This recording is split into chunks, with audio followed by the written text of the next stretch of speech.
Hi, I'm Chef Lynn. Welcome to the Flavor Secrets Kitchen. Today we're going to do some simple carving with fruit and vegetables. Not anything real super fancy, but something we really think you could do at home. My guest today is Brian Granowicz, Granowicz, if I got that correct, and he is the executive chef of Bloomfield Hills Country Club. I think I hear him coming now. Chef Brian, hi. Hi, how are you, Mrs. Smith? Great, welcome. Good to see you. To the Flavor Secrets Kitchen. Great. Well, I'm glad to be here. So we're going to do some vegetable carvings today. Okay. And show you how to make practical use of some vegetable carvings, like this one, where if you're having a party, you can display for easy picking for your guests to have a fruit kebab. Fruit kebab. Yeah, so. I said to him, I think when he brought it in here, I think it kind of looks like Wilson from Castaway. Castaway. That was a great Tom Hanks movie. So, some of these things take a little bit of time, and skill levels vary on how your finished product will come out, but anybody can do it. Yeah, a little bit of practice. If you buy a couple of melons, and you're not really wasting the melon, you're using it for a nicer presentation. So, well, sure, and you could eat that the next morning for breakfast anyway, right? Absolutely. Just carve it right Pick up. the leaves right off of it. And sure. Go ahead. We have a few different types of melon. Of course, we have the honeydew. We have a cantaloupe. And in Michigan, this time of year, we have a wonderful honey rock melon, which you can see is a lot bigger than a cantaloupe, but it does have a similar appearance inside, and it's very, very sweet and juicy. If you've never had a honey rock melon from Howell, Michigan, you are missing something because they're really special. They have a festival around it when they're ready in August. Usually they're ready in September, is it right? Or it's end of July, kind of August? Early, yeah, depending on the heat and all that. So they have a melon queen, and I think they have, yeah, they have a huge festival with more than 50,000 people come to this festival. It's a big deal. So, we were going to make a little basket out of this melon. Oh, cool. Okay. And so we have a variety of tools here that we can use. There are, of course, there's a lot of gadgets for the home kitchen and the professional kitchen. Some of them, unless you're using them every day, they'll last forever.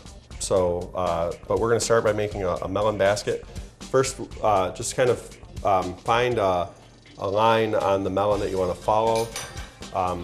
My butchery teacher always used to say, chickens speak line language. Evidently melons do too. They do. You just find that line. Everything has a line. Okay. So to keep it flat on the table or on the serving dish. I didn't see you cut this off the bottom. Oh, yep. Just making a slice off the bottom. And following the line, we're going to just use this tool to go in and out of the melon and make our cuts straight around it. That's a very sharp tool, as you can probably see, and a very nice ripe melon. And actually, this tool is really handy because you can just make one cut in, as opposed to if I was using a knife, I would be turning it constantly. Right. So how do you know if your melon's ripe? You can always give it a knock. They kind of sound a little bit more hollow. Also, squeezing in on the top of the melon. Should be a little bit soft in that spot, it should, just have a little give. Okay. So, too much, of course, is not so I always good. like to say you should be able to smell your melon too, and that's one thing about the honey rock melons. You can always, when there are a lot of them together, they just smell so luscious, you can hardly resist them. So again, we're coming to the midline there. Okay. And then I'm going to come up here on it to complete the handle of our basket. Oh, you got to plan the whole thing before you start.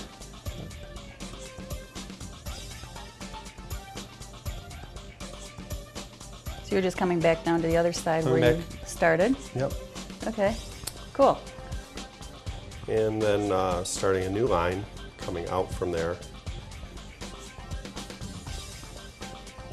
This makes a really beautiful presentation for a ladies' lunch, for example, because when we're finished, we can fill this with fruit. And again, we can actually take the melon out of the middle and make little melon balls and make a beautiful presentation with the basket. Which is, we're about there.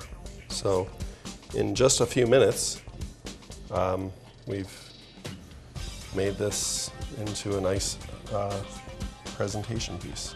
While he's finishing that up, as long as I have a chef here in full chef regalia, I'd like to take just 60 seconds to talk about why we wear what we wear. There are reasons for everything. Let's start at the top, the toque. It wasn't originally called a toque. It actually started thousands of years ago. Oh, look how this comes off, so pretty. You can already see the form of the basket. I'm going to step over to the sink. Okay. Do you want me to scoop that out for you sure. while you Yeah. do you do something with that? Yes, I'm gonna scoop this also. Okay. And then, But I want to not take the flesh, right? Just the seeds? right, just the seeds. Okay, so back to my story. Thousands of years ago in Assyria, it seems like they had problems with royalty being poisoned.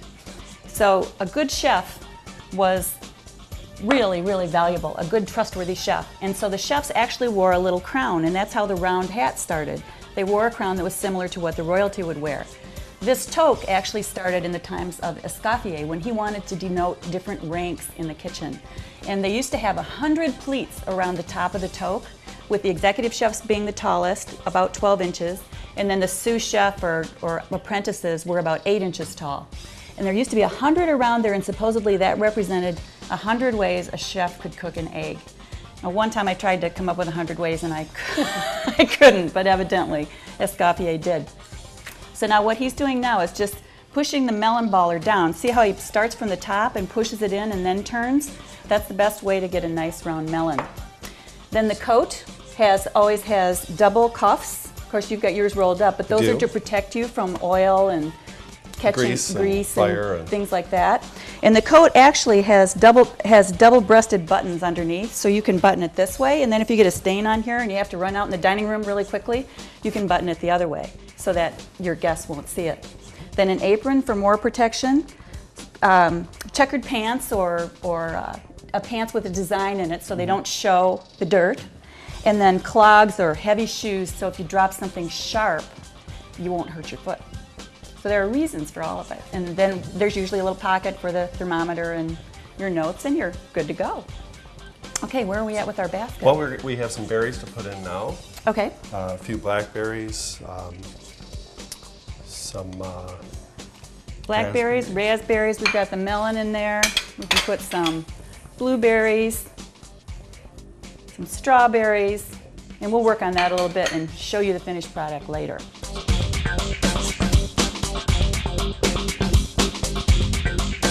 Okay, so now we have the smaller muskmelon. So what are you going to make out of this one? I was going to make a swan, the same idea as a basket, just a little bit more skill level involved. Okay, where that's cool. we carve a swan's head. They tend to look as though they're nesting because we have... Because the head's turned back? Yeah, the Is head's that it? turned back. Okay. So could I make like a paper cutout and put it on there and you could make a paper cutout. You could draw with a pencil. Stick it in there with pins. Oh, that's a good idea. Draw it with a pencil. And as you do it more and more, just become more proficient at it. You can go free form and follow your eye. So you've got a really small knife there so you can control your cuts? Yes. I think I could maybe do it, but I'd need a pattern. Well, and the first time, I think everybody uses a pattern, and then as you do it more often, you can you find those patterns online? I bet you could. I bet you could. I never looked online for one. I learned it well before. Oh my gosh! Look at that. Well before the internet, I was doing this. So. Uh-oh, you're giving yourself away there. I know. Just getting older every. Well before the internet. It's hard to even remember when that was. Is that the 80s? No. Yeah, I think so. Remember your first car phone? Oh, the whole thing. You had to remember to take it with you? Will you use these, or shall I move them out of the way? I will not be using those. Okay. So once that's what this is here for. Once it's all scooped out. Just let you throw whatever you don't want in there. Okay. Ooh, it smells so good. It's important to make sure that you leave supporting material in the melon, so that it doesn't break Ooh, as good you're point. carving. Okay. And then taking out some material for feathers. So have you ever done these for every single table? No, I haven't done them for every table, no. I remember one time I did a class in how to clean an artichoke, and I don't ever care if I clean an artichoke again. There were so many of them. Yeah, that's always Oh, so you're making the tail now. That's fun cool. task. Oh, so this is the head here turned back. Yep, and then Now you're some cuts fanning in the for tail. the tail. And then the same thing for this wing, just thinking in reverse. Mm-hmm. And You're actually pretty good at this. well, once in a while. You know, there are people who are extraordinary at these kinds of carvings, but I made him promise to do some things that we could perhaps try ourselves. Yeah, so, But I'm not going to try it in front of you. well, I always figure it's a good day when I leave work and all my fingers are All your so fingers are matched. intact. Yeah, it does So, happen. and I've this seen is- it happen. So for a swan, and then the same idea would be to fill it with berries. Okay, And I'll do that while you show the other melon. Okay. We can just leave that there for pieces, okay? so with our honeydew, a few things. If we're going to do a carving similar to this, we would, of course, find the side we want to be the bottom. We'll flatten it out. Then from here, take our paring knife or a peeler even. Might work a little bit easier once we get it started. And peel part of the melon away. But Can I borrow your little knife? Oh, certainly. Just lightly peeling, so we're not trying to get all of the white off of it. I just made some little slices through the strawberry so that I could spread it like that. I think that always looks pretty. On the top of the swan. Yay! That's interesting that you're peeling toward yourself. I always peel away. Whatever gets it done faster. So. Now, how can you tell if a honeydew melon is ripe? Because they always seem to be so much harder than other melons. They are usually. I wind up buying them and letting them sit for a couple of days to make sure that they're ripe. Mm-hmm. And then once I've done It's that, difficult to find them ripe in the store. difficult to find them ripe. So that was just to mark your circle? Or? That was to mark my circle. That'll be the center of our carving. And then I'm going to take this material out here. Once I do... Your security system works. My security system works, right. It's-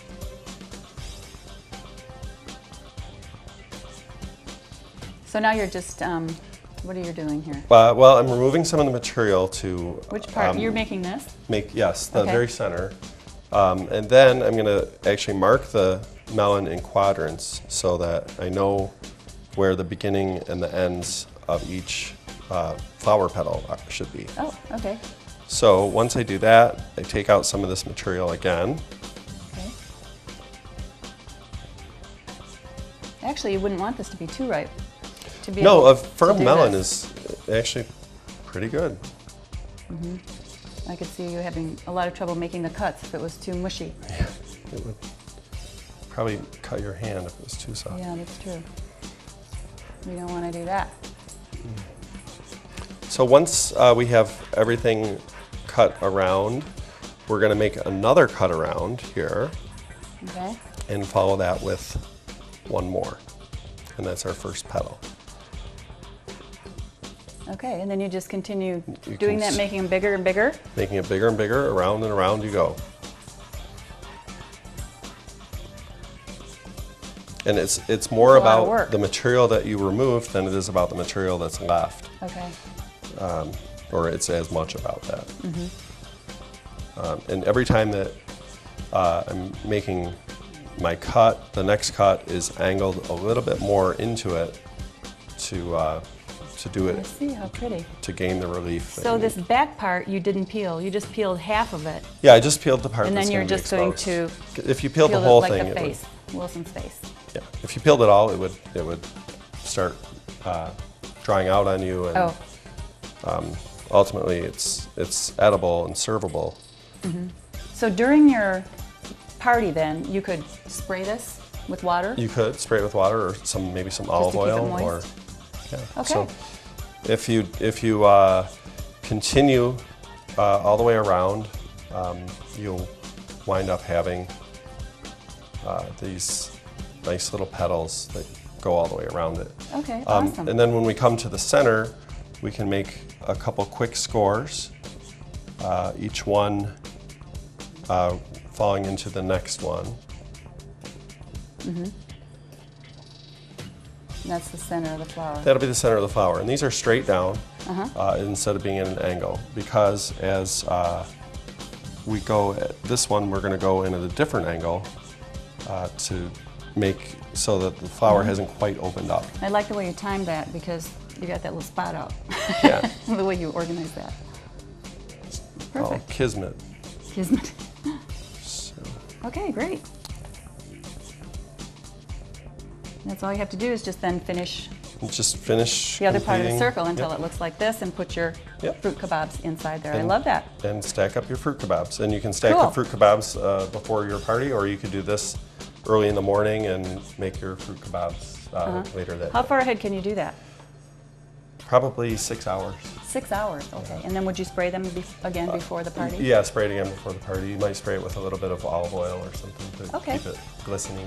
Great, all right. And you've got a few little vegetable things to show us too, right? Yes. Okay, let's move to that.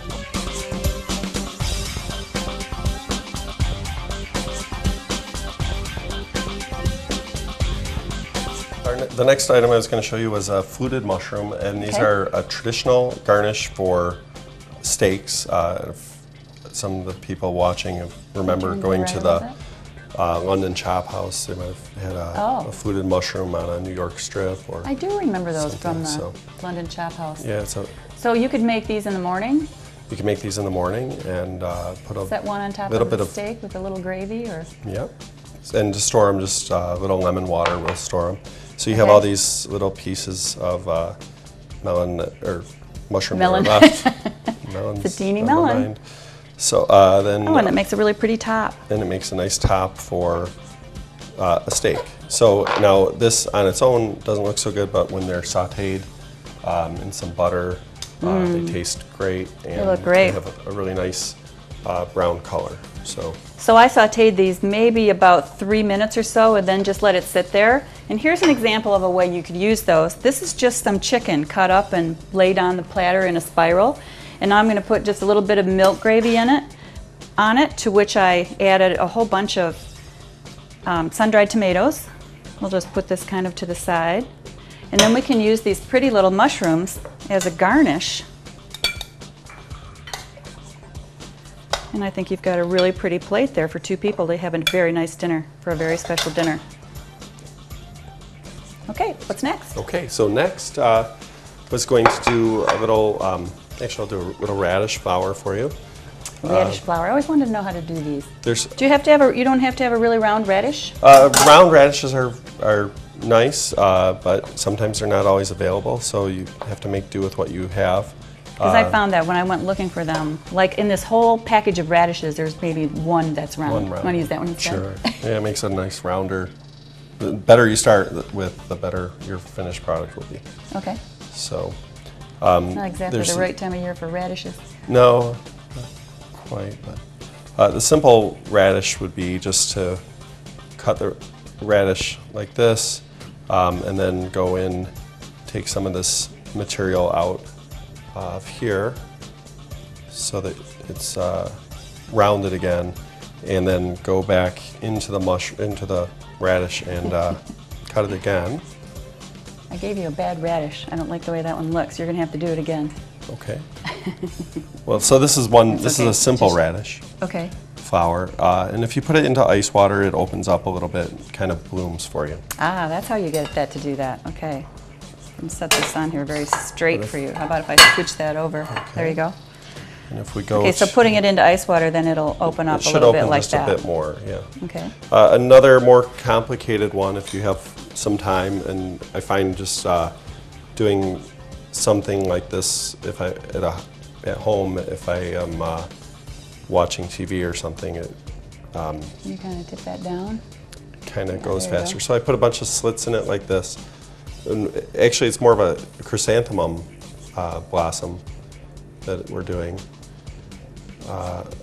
So multiple cuts around the radish, and then one cut in after the next, and that will get us to open up and bloom, or start opening up and blooming. And again, we'll put it into some cold water, and it'll open up more. And how long do you have to leave it in the cold water? Probably about half an hour in some ice water. Which you could make them in the morning and You can make them in the throw them morning. in the water? Throw them in the water, put them in the refrigerator. You don't need ice then. And they'll open up for you by evening. Cool. So, and so it's multiple cuts, but it didn't take very long to do. And so most of it is just going to be We just need the sitting half in ice hour water. to open up. So this will open up almost flat, Yeah. just like a flower, kind of, like a it'll chrysanthemum just, flower. Yep, blow right up. So the next thing would be a carrot or a radish flower. In this case, it's daikon radish. And with the daikon radish, I'm going to make 5 sides. Daikon radish comes from, Originally, it's a Japanese radish. it's kind of milder than this red radish, right? Yes. Oh, yes. And easier, much easier to carve and use. Much easier to carve. Not as industrial. So once we are to here, we can make our slices in the radish.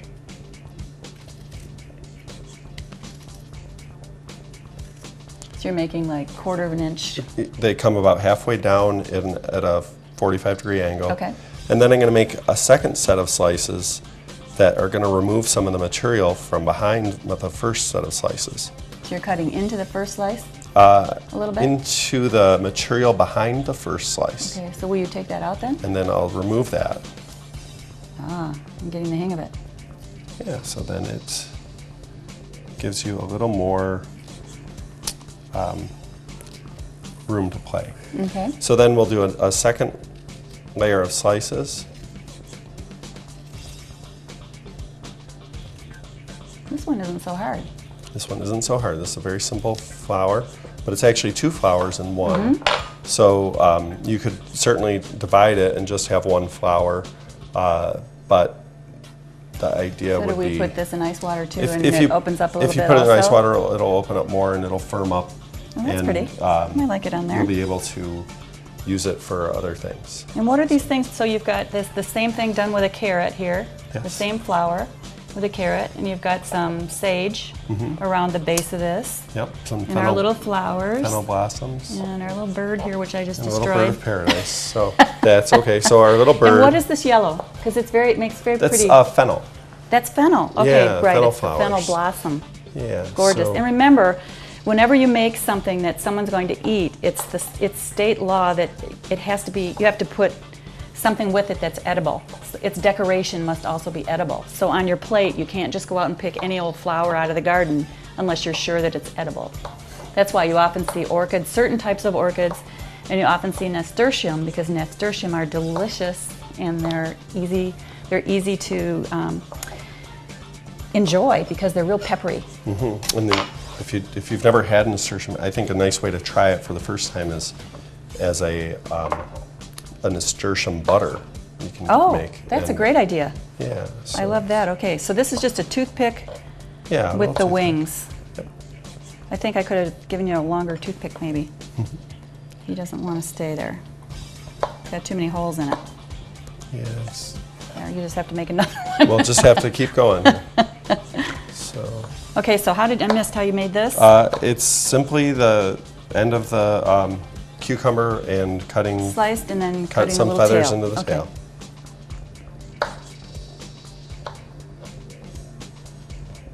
That's one wing. Oh, very pretty. Have you got another pick? I do not. Perfect. Boy, that's the smallest toothpick I've ever seen in my life. I apologize. You definitely need a longer one. Here, maybe we can use this one Sounds good. and break it. Yeah, so You need a lot of ingenuity to be a chef, right? you've got to make your tools. as Uh-oh, you no need time to them. run to the store. That's right. Ah, much better. Oh, that's very pretty. And the end of the cucumber actually looks like a little nose. Yeah, a little bit. So could you put something on there for eyes too, like a little bit of You raisin can take or something?